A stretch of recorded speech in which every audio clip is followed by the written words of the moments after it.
नमस्कार सोलापूर, मी मधुरा. मी आली आहे अखंड हिंदुस्थानातील पहिले सार्वजनिक गणेश उत्सव मंडळ म्हणजे आपले मानाचे आजोबा गणपती.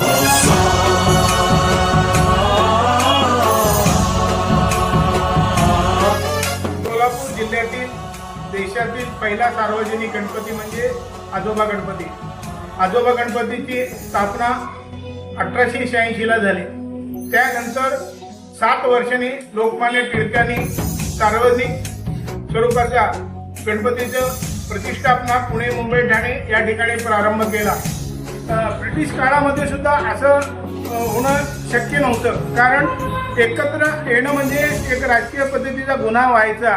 आणि 138 वर्ष पूर्ण करून 139व्या वर्षात पदार्पण करत असताना मला या ठिकाणी उल्लेख करावासा वाटतो. त्यानंतर नुकताच आमचे अध्यक्ष चिदानंद वनारटे हे देवज्ञ झाले. म्हणजे देवाघरी गेल्यानंतर या उत्सवाचे म्हणजे ह्या ट्रस्टीच्या अध्यक्षपदी सोलापूर शहर उत्तरचे आमदार माजी पालकमंत्री विजयकुमार देशमुख यांची नियुक्ती झाली.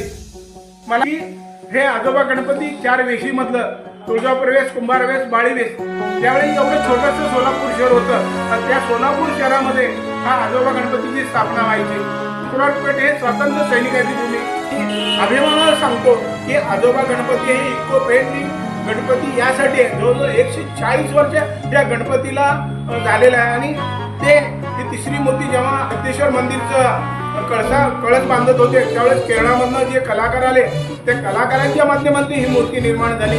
आजोबा गणपती हे नाव कसं पडलं, त्यांचं रूप जर पाहिल्यानंतर ज्या पद्धतीनं पूर्वीच्या काळामध्ये आपले आजोबा गणपती एक आजोबा म्हणून त्यांची या ठिकाणी प्रतिकृती दिसत असताना, त्यांची मूर्ती दिसत असताना त्या पूर्ण देश पातळीवर जगाच्या पाठीवर हे कोणतरी आजोबा असावा. फक्त जवळजवळ 500 लेझिम खेळाडू आणि जवळजवळ 200 ढोल पथक हे आमच्या मंडळाचं वैशिष्ट्य आहे. म्हणून ही प्रकृती ही मूर्ती आहे ती आजोबासारखी दिसणार आहे.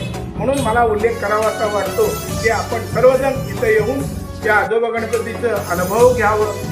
देशातला पहिला इको फ्रेंडली गणपती म्हणजे आजोबा गणपती.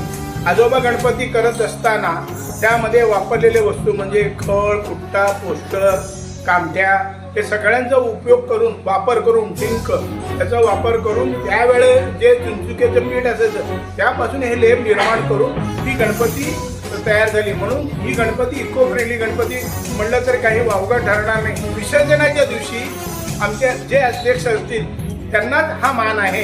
आणि 10 दिवस एक छोटी सुपारी असते, त्या सुपारीचं पूजन केलं जातं आणि ती सुपारी विसर्जनाला नेली जाते.